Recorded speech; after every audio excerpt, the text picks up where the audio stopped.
Welcome to ABC campus. आज हम IFRS 15 में एक छोटा सा क्वेश्चन डिस्कस कर रहे हैं।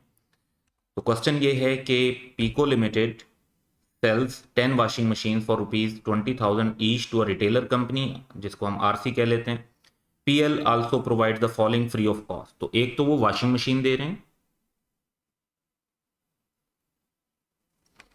नंबर 2, वो free service and maintenance for 3 years they रहे हैं।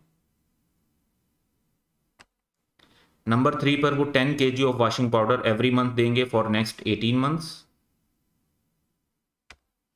फिर एक डिस्काउंट वाउचर दिया जाएगा जिसमें 50% डिस्काउंट मिलेगा if next purchase is made in the next 6 month. यानी अगर जो कस्टमर है वो नेक्स्ट जो वॉशिंग मशीन उनसे परचेज करते हैं नेक्स्ट 6 मंथ के अंदर अंदर, तो उनको 50% डिस्काउंट भी मिलेगा। तो ये 4 चीज़ें। क्वेश्चन की रिक्वायरमेंट ये है कि सेपरेट परफॉर्मेंस ऑब्लिगेशंस आइडेंटिफाई करें, जो कि IFRS 15 पर जब हम 5 स्टेप मॉडल अप्लाई करते हैं तो वो स्टेप नंबर 2 होता है हमारा, कि कॉन्ट्रैक्ट को आइडेंटिफाई करने के बाद उस कॉन्ट्रैक्ट में हमने डिफरेंट परफॉर्मेंस ऑब्लिगेशंस आइडेंटिफाई करनी होती हैं। तो जो हमारा क्राइटेरिया होता है डिफरेंट परफॉर्मेंस ऑब्लिगेशंस को देखने का, वो ये होता है कि डिफरेंट जो प्रोमिसेस हैं, जो गुड्स और सर्विसेज हैं, वो डिस्टिंक्ट होनी चाहिए। तो हमें यहाँ पर देखना है कि जो सर्विस और मेंटेनेंस है वो वॉशिंग मशीन से डिस्टिंक्ट बिल्कुल हो सकती है। इसी तरह वॉशिंग पाउडर जो है वो डिफरेंट वॉशिंग मशीन में भी यूज़ हो सकता है, तो वो भी डिस्टिंक्ट है। इसी तरह जो डिस्काउंट वाउचर है वो भी एक सेपरेट परफॉर्मेंस ऑब्लिगेशन है, क्योंकि कुछ कस्टमर उसको यूज़ करेंगे और कुछ उसको नहीं करेंगे। डिस्टिंक्ट का जो बेसिकली क्राइटेरिया उसको अप्लाई करके देखें तो चारों ये जो पॉइंट्स हैं, ये चारों सेपरेट परफॉर्मेंस ऑब्लिगेशन बनती हैं।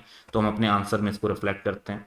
तो ये 4 सेपरेट परफॉर्मेंस ऑब्लिगेशंस होंगी, क्योंकि तमाम गुड्स और सर्विसेज जो हैं वो डिस्टिंक्ट हैं। डिस्टिंक्ट क्यों है? डिस्टिंक्ट होने के लिए 2 क्राइटेरिया होते हैं। नंबर 1 ये कि कस्टमर उन गुड्स और सर्विसेज से खुद फायदा अलग से उठा सके।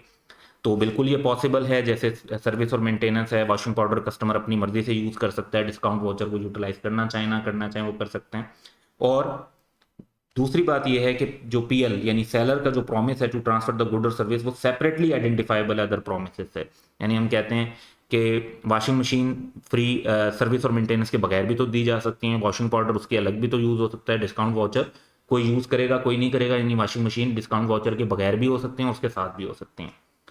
तो ऑब्वियसली हमारे पास जो ये चारों परफॉर्मेंस ऑब्लिगेशन आइडेंटिफाई होंगी। और अगर हम 5 स्टेप मॉडल देखें तो जो 5th स्टेप होता है कि कौन सी परफॉर्मेंस ऑब्लिगेशन किस तरीके से सेटिस्फाई हो रही होगी, तो उसको भी हम ब्रीफली डिस्कस कर लेते हैं। वॉशिंग मशीन जो हैं ये जिस टाइम डिलीवर होंगी तब हम इनकी परफॉर्मेंस ऑब्लिगेशन की सेटिस्फैक्शन कंसीडर करेंगे, यानी वो डेट, वो पॉइंट इन टाइम जिस पर इनको हम डिलीवर कर रहे होंगे।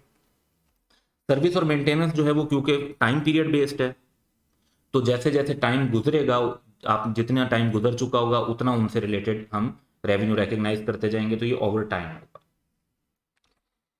10 kg वॉशिंग पाउडर ये भी हमने ओवर द पीरियड देना है। अगर तो सारे का सारा फॉरन डिलीवर करना होता तो इसे पॉइंट इन टाइम पर ले लेते, लेकिन ये हमने ओवर नेक्स्ट 18 मंथ्स देना है। तो हर मंथ का जैसे जैसे देते जाएंगे तो उस हिसाब से हर मंथ के हिसाब से हम रिकग्नाइज करते जाएंगे इसका रेवेन्यू, ये ओवर टाइम रिकग्नाइज होगा। और फिर है डिस्काउंट वाउचर। तो discount voucher point in time पर इसका रेवेन्यू हम रिकग्नाइज करेंगे। अब 2 सिचुएशन है, एक तो ये कि रिटेलर कंपनी अगर डिस्काउंट वाउचर को 6 मंथ में किसी भी टाइम पर यूटिलाइज कर लेते हैं तो उस पॉइंट पर हम इसका रेवेन्यू रिकॉर्ड कर लेंगे। और अगर वो नहीं करते तो जैसे 6 मंथ एक्सपायर होंगे तो तब हम इसका रेवेन्यू रिकग्नाइज कर लेंगे। तो that's all for today. Have a good day.